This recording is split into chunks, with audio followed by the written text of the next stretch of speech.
आपातकाल को संविधान हत्या दिवस के रूप में मनाना चाहिए। आपातकाल कांग्रेस के अहंकार का परिणाम था और वह लोकतंत्र के मूल्यों का हनन था। कांग्रेस लोकतंत्र के लिए खतरा है। सत्ता के लालच में कांग्रेस ने आपातकाल थोपा। डिप्टी सीएम ने इलाहाबाद हाई कोर्ट के उस ऐतिहासिक फैसले का उल्लेख किया जिसमें इंदिरा गांधी का चुनाव रद्द किया गया था। उन्होंने कहा, उस फैसले के बाद सत्ता के लालच में कांग्रेस ने आपातकाल थोप दिया। कांग्रेस सिर्फ परिवारवाद, तुष्टीकरण और सत्ता के लिए काम करती है, इसलिए देश को कांग्रेस मुक्त करना अब समय की आवश्यकता है।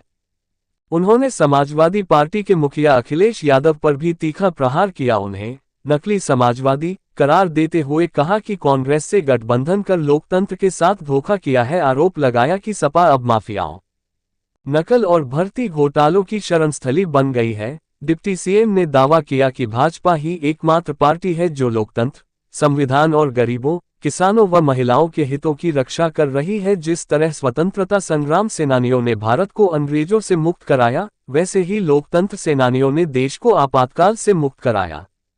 प्रयागराज से यूपी हेड शशिधर त्रिपाठी की रिपोर्ट। कारनामों को उजागर करने के लिए कार्यक्रम कर रही है और इस अवसर पर जो लोकतंत्र सेनानी है उनके सम्मान का कार्यक्रम भी किया जा रहा है। हमारी पार्टी का संकल्प है, हम 11 साल से सरकार में है, लेकिन हमें पूरा विश्वास है कि हम 2047 तक ही नहीं, उसके बाद भी सरकार में हमारी पार्टी रहेगी और विकसित भारत बनाने का काम करेगी और आने वाले हजारों वर्ष तक लोकतंत्र को इतना मजबूत करेंगे, संविधान को इतना मजबूत करेंगे कि कभी इस देश में फिर से लोकतंत्र को बंधक बनाने का प्रयास कोई भी तानाशाही मानसिकता की कांग्रेस जैसी पार्टी न करने पावे, इसका प्रबंध करें। कांग्रेस ने आरोप लगाया, उन्होंने कहा कि अघोषित आपातकाल 11 सालों से चल रहा है।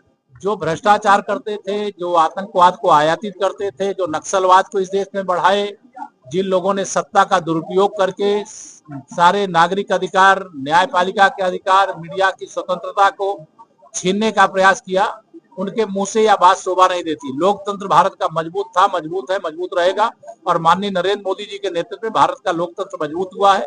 कांग्रेस सत्ता से बेदखल है, इसलिए जैसे पानी के बिना मछली तड़पती है, वैसे कांग्रेस देश में तड़प रही है, सपा प्रदेश में तड़प रही है। धन्यवाद। मैं आज एक बात और कहूंगा कि जब आपातकाल दिवस हम मना रहे हैं, लोकतंत्र सेनानियों का सम्मान करने जा रहे हैं, उसी समय असली समाजवादी तो लोकतंत्र को बचाने की लड़ाई लड़ रहे हैं। नकली समाजवादी अर्थात श्री अखिलेश यादव एंड कंपनी ये कांग्रेस की गोद में बैठ गए। इस कांग्रेस के खिलाफ जयप्रकाश नारायण जी जैसे लोकनायक, जॉर्ज फर्नांडिस जी जैसे नेता, अनेक समाजवादी, उस समय तो मुलायम सिंह जी भी, लालू प्रसाद यादव जी भी, यह सब लोग उस आंदोलन का हिस्सा थे। लेकिन आज वो कांग्रेस की गोद में बैठ गए।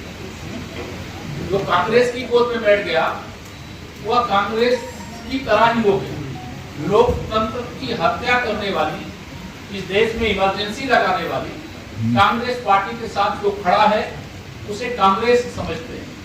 इसलिए जिस कांग्रेस पार्टी ने देश में आपातकाल लगाया, जिसने न केवल राजनीतिक और सामाजिक क्रियाकलापों पर रोक लगाई, राजनीतिक नेताओं को जेल भेजा, सामाजिक कार्य करने वाले राष्ट्रीय स्वयंसेवक संघ के प्रचारकों, पदाधिकारियों को जेल भेजा, साथ ही मीडिया के आप सब मित्र हो, मैं मीडिया का अभिनंदन करना चाहता हूं कि जब देश में आपातकाल लगा, उस आपातकाल के विरोध में उस समय जो प्रिंट मीडिया का ही पूरा समय लगभग रहता था, तो अखबार के पन्नों में कुछ लिखे बगैर छोड़ दिया गया था, क्योंकि वह काला दिन स्वतंत्र भारत के अंदर एक काला अध्याय शुरू हुआ। लोकतंत्र की आत्मा को उजाला गया था। भारत रत्न संविधान निर्माता बाबा साहब डॉक्टर भीमराव अंबेडकर जी संविधान के माध्यम से जो नागरिकों को अधिकार दिए थे, लोकतंत्र के 4 स्तंभ जो बनाए थे, उसमें उस समय विरोधी दल में थे उनको कुचला गया, मीडिया को कुचला गया, न्यायपालिका के अधिकार सीमित किए गए, जबरन नसबंदी कराने का काम किया गया, पुरुषों की नसबंदी लाखों की संख्या। इतना अत्याचार हुआ कि अंग्रेजों का शासनकाल जो था उससे बड़ी अपना आपातकाल लगाने के बाद